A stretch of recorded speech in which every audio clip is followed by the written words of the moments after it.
මට මේ ළඟදි දවසක යාළුවෙක්ව හම්බුණා. ඇස්සට කළු වෙලා ඇදිලා ගිහින් හොඳටම වහන්සි පාටයි. මම ඉතින් ඒකට හේතුව ඇහුවා. එතකොට තමයි මට දැනගන්න හම්බුනේ දැන් මාස ගානක ඉඳන් එයාට හරි නිින්දක් නැහැ කියලා. එයාගේ අවුරුදු 2ක චූටි බබා රැට විටින් විට හැරෙනවා. ඇඳේ චූදා ගන්නවා. එතකොට ඒවා චේන්ජ් කරන්න ඕනේ. උදේට අම්මටත් ටයර්ඩ්, බබාටත් ටයර්ඩ්. ඉතින් මේකට විසඳුමක් නැද්ද?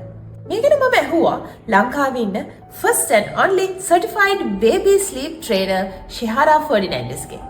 අවුරුදු 2 කියන්නේ සාමාන්‍යයෙන් බබාලා එක්ක ප්ලේ ගෲප් එහෙම නැත්නම් ඩේ කෙයා පටන් ගන්න වයසක්. ඉතින් separation anxiety කියන දේ එහෙම නැත්නම් දෙමව්පියන්ගෙන් වෙන් වෙලා සිටියේදී ඇතිවෙන කාංසාව සාමාන්‍යයෙන් මේ වයසේදී වැඩි. ඉතින් මේක නින්දට ගොඩක් බලපානවා. විටින් විට බබාලා ඇහැරලා හැම වෙලේම බලනවා අම්මා හරි තාත්තා හරි තමා ළඟ ඉන්නවද නැද්ද කියන එක. ඉතින් කොහොමද අපි මේ separation anxiety එක අඩු කරලා බබාට හොඳ නිින්දක් ලබා දෙන්නේ?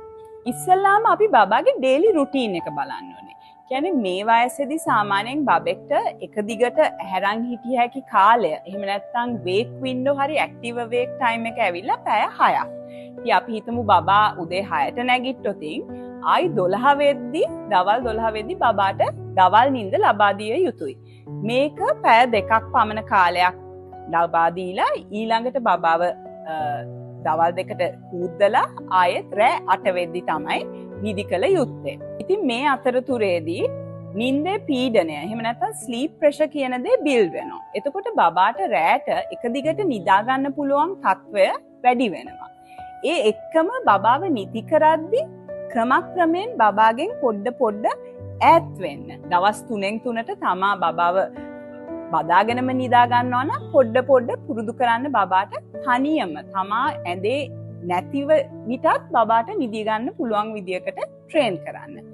ඒ එක්කම තමයි separation anxiety කියන එකත් අපි ඇඩ්‍රස් කරන්න ඕනේ. නිදා ගන්න ඉස්සෙල්ලා පැය භාගයක් විතර බබා එක්ක one on one සෙල්ලම් කරන්න. එයාට අවශ්‍ය attention එක දෙන්න. එතකොට තමයි අපිට පුළුවන් බබාගේ confidence එකයි එයාට තියෙන security කියන එක build කරන්න. ඒ වගේම ඔබට කොහෙට හරි යන්න වෙනවා නම් හැම වෙලෙම බබාට ඇත්ත කියලා යන්න. මම අද ගමනක් යන්න තියෙනවා පුතා. හැබැයි බබා එක්ක අද ආච්චි ඉන්නවා නිදා ගන්න. කියන්නේ ඇත්ත කියන්නේ මොකද නැත්තම් වෙන්නේ ඒගොල්ලන් නැගිටලා අම්මා තාත්තව හොයද්දි අම්මයි තාත්තයි එතන නැත්තම් ඒගොල්ලන්ගේ අර තියෙන කාංසාව එහෙම නැත්තම් බිය තව තවත් වැඩි වෙනවා. All right, thank you ශිහාරා. ඉතින් ඔයගලන්ට මේ ගැන වැඩි විස්තර දැනගන්න ඕනේ නම් Sleepyheads SL Facebook, Instagram, TikTok pages follow කරන්න.